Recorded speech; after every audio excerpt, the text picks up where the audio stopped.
Is there a reason why Goa is still the best place for a vacation or a workation?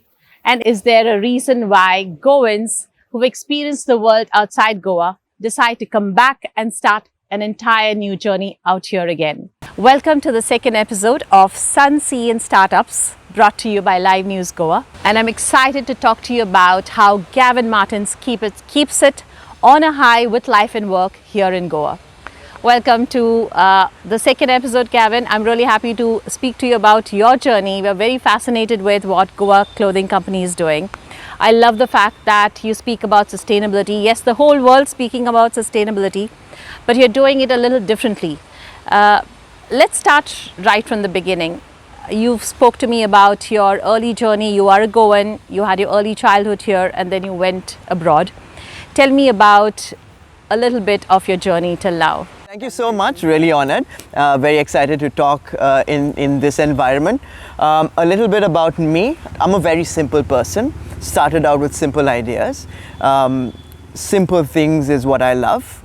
And those simple things would be people, purpose, and places.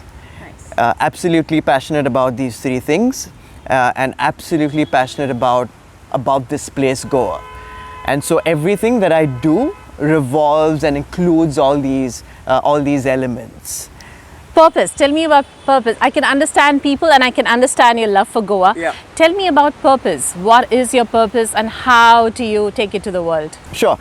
I believe human beings are formulated with a purpose. Now, there's this whole idea which I'm not so comfortable with, about dreaming and being whatever you want to be. Because I can't be a wrestler.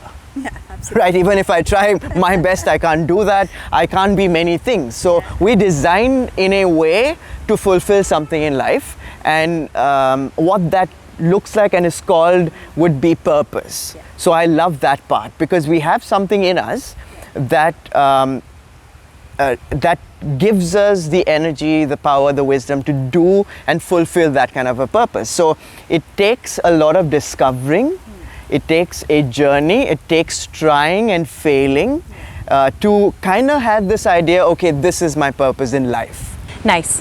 And I also feel, Gavin, that there's something that I can relate to you really strongly with, is the word multi-passionate, because from what you've told me, there are so many different things that you have been part of and which has made your life and your journey so much more exciting. Yeah. Tell me about the various things you've done so far. I have a lot of things. Okay, I started out as a bartender. Okay. As a flair bartender, I would juggle bottles with fire. Nice. That was my first thing. Completely unrelated, went to Dubai and started in the events industry for a brief period of time. Then became a bartender again. Then got into the corporate world. Wow. And then started my own business. Okay. So I've done all these different things, and all of them were started passionately. Yeah. I believe I have a passion for all these things, but there are things in common, like I love people. I'll always be a people's person, and I'll do things that inspire people, motivate people. And so I believe you can do many things.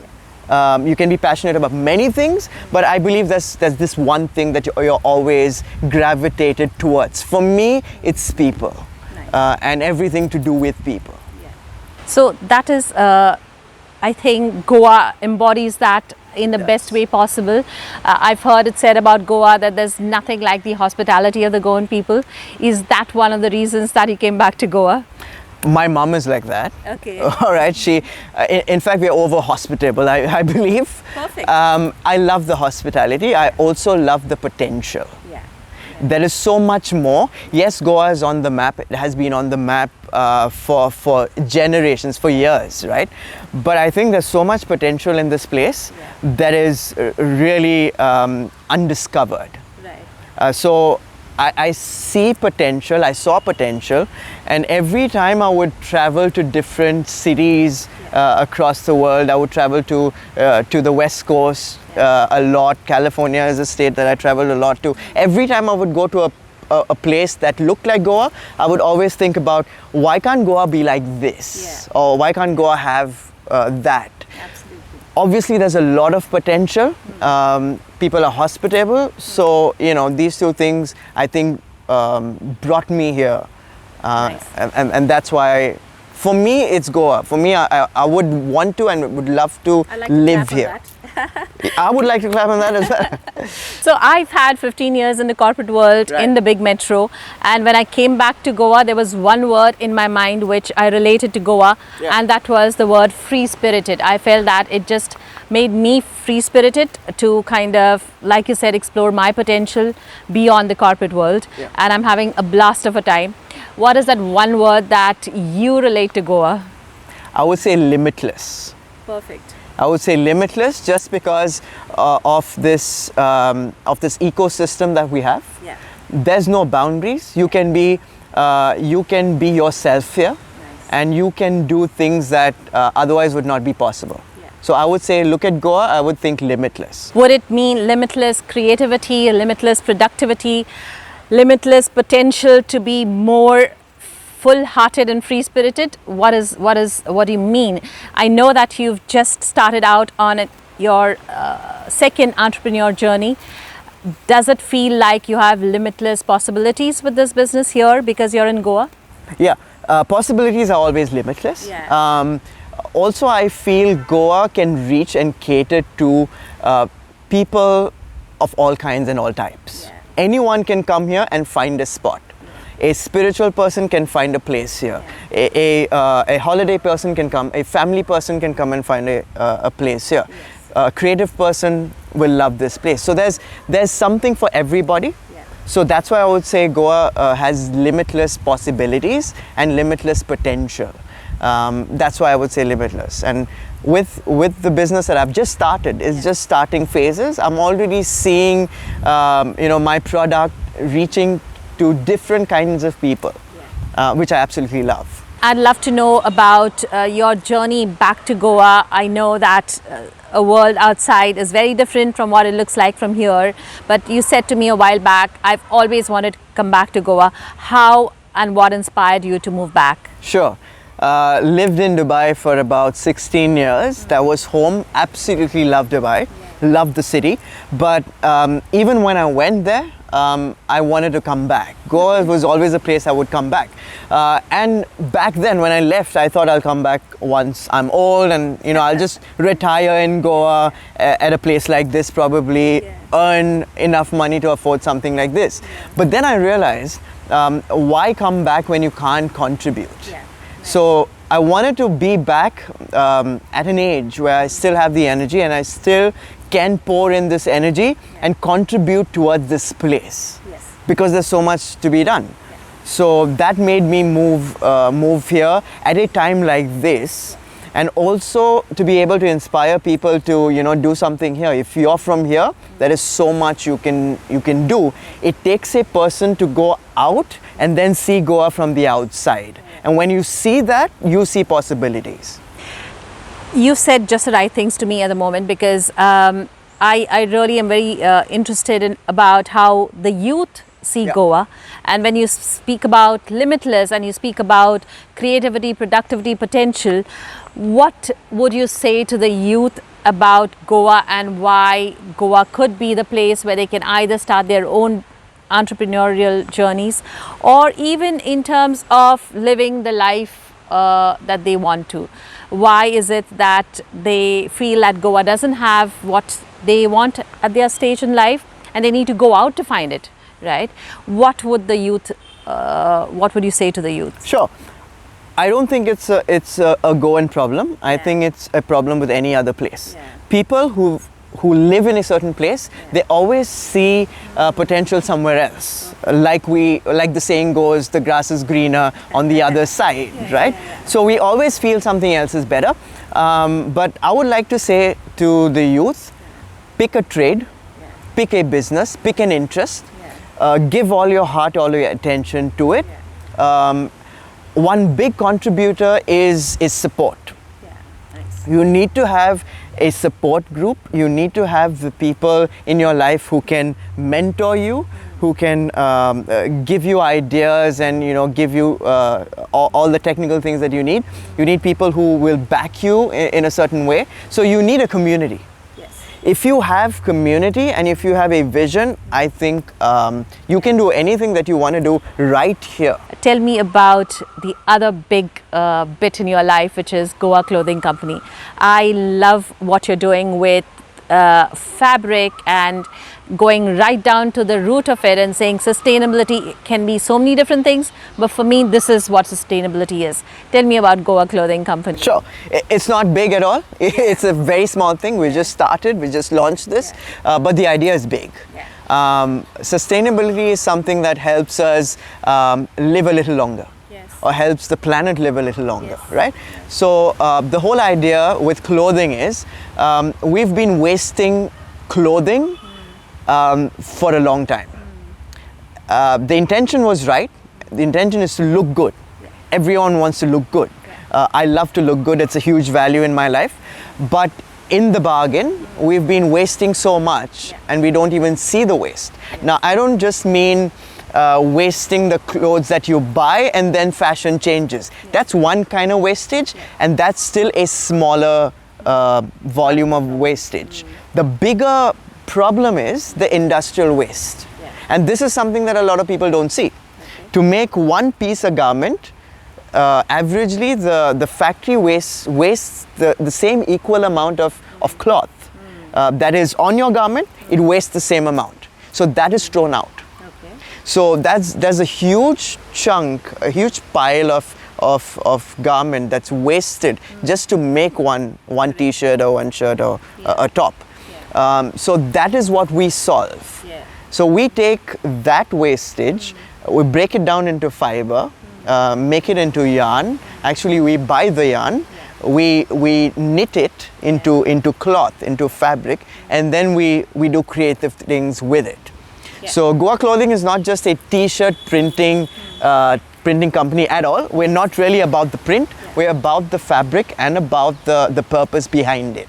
One last thing that I know you'll be able to answer brilliantly because of your purpose, people-driven philosophy on life. What would you say to somebody who is a little uncomfortable about starting an entrepreneur journey? You have started this completely from scratch. You've done your research and you're growing a business. What advice would you give a young entrepreneur? I think the fear is that if I do something, I might fail. So it's the fear of failure that stops a lot of people. I believe fear of failure is so powerful because it keeps you sharp. The problem is we don't have enough people like you, enough people on your show that speak about possibilities. The more people hear about possibilities, the more people see successful entrepreneurs. I think this will kind of push them to also start. Why do you think people choose a 9-to-5? It's because they have seen their fathers, their uncles, the people in the community doing the 9-to-5. And this has been instilled in our culture that that's what you do. That's what your dad was a doctor, you've got to be a doctor, and even if it's not spoken out loud, that becomes the message, right? But when you have people, successful people, come and speak more, like a show like this, and really bring out their journey in their lives, the more people hear it, the more they'll be encouraged to do something that they absolutely love. What is the part that frightened you when you started this journey, and how did you get over it? Still frightens me all the time, and that is I might not be able to sell enough. Maybe the people might not like my product, right? These are the two questions that are always frightening me. It does even now, I'll be absolutely honest. But I always go back to the reason I started. The question is, remember why you started this and ride with that. And let me go back to the habits. Maybe I missed this one. I love reading, watching. Everything that I watch, I don't really watch for entertainment. Either it's sports, cricket or football, or it's documentaries about people who've done things. So that kind of pushes me forward. Even though I have these concerns, I have these fears, and fears are so important because they will make you unstupid. Yes. Right? I started this business without a single loan. I self-funded everything, but I could be freakishly stupid by accumulating so much without even trying things which will work. Yes. So I love the tension between chasing your dreams and also making sense of it. Absolutely. And you need those kind of things. And you don't need to be 100% sure at the start, do you? You will never be 100% Yeah. sure unless you do it. Do you think that confidence is a big part of what your internal ecosystem should have? Do you feel that either you have it or you don't, or do you think you can cultivate it? I believe confidence is not on the result. Confidence is in the person. Yeah. So if you're confident in yourself, you'll not think about, am I going to do it or not? Yeah. I know who I am, and I know that this is what I want to do. And I also know that I'm okay with failure. Absolutely, absolutely. That's a big part of it. But this again boils down to putting your confidence not in your result, putting your confidence, say, in your purpose or the passion that you have. Correct. In that, I'm confident. But if I am confident in the result, if I tell you, I will be a billionaire in so and so, I might be a little cocky. Yes. And I might, that's not the confidence I speak about. I speak about being confident in what I know I can do, and I'm just going to walk it out. If I fail, I fail, but still, I followed my passion. Absolutely. You said it perfectly, because we give too much of importance to other people's definitions of success. And success normally means dollars in the bank, money in the bank, or a fancy lifestyle. But success can also mean living this extremely free-spirited, comfortable life in Goa. So for me, that has been leaving a corporate job in the big city and being able to do this is success, right? You like it here? Absolutely love it here. And I'm sure you have the same thought. One last question. I know I said one last question a while back, but once you moved back, what has Goa done to you which makes you feel better about life and work? Goa is very welcoming. And Goa also gives you space to do whatever you want to do. It doesn't have that pressure with a lot of cities have. It's calm. I know it can be a little too slow for some people. That's why I love people. But Goa gives you that space of mind. It puts you in a state of mind. That's why a lot of our t-shirts have the Goa state of mind. Because I believe it puts you in that place where you can just create, dream and carry things out. So coming back to Goa, I found it easy, I would say. It's very easy to come back. It's very easy to start. I'm surprised actually how easy it is to start a business in Goa. It is easy compared to a lot of places, and I think it's easy in India altogether compared to a lot of cities outside. So I would say it's easy to start businesses. I don't know about sustaining them because I've just started one, but I think there's a lot more that we've missed out in all the complaints that we have. Right. And there are complaints everywhere. Yes. But there's some really good things about Goa, which I think we need to discover. Thank you so much for putting it so beautifully. Thank you so much for being so positive about Goa. We wish you tremendous success with Goa Clothing Company and with your personal life as well. Thank you so much for doing this. Thank you. Cheers.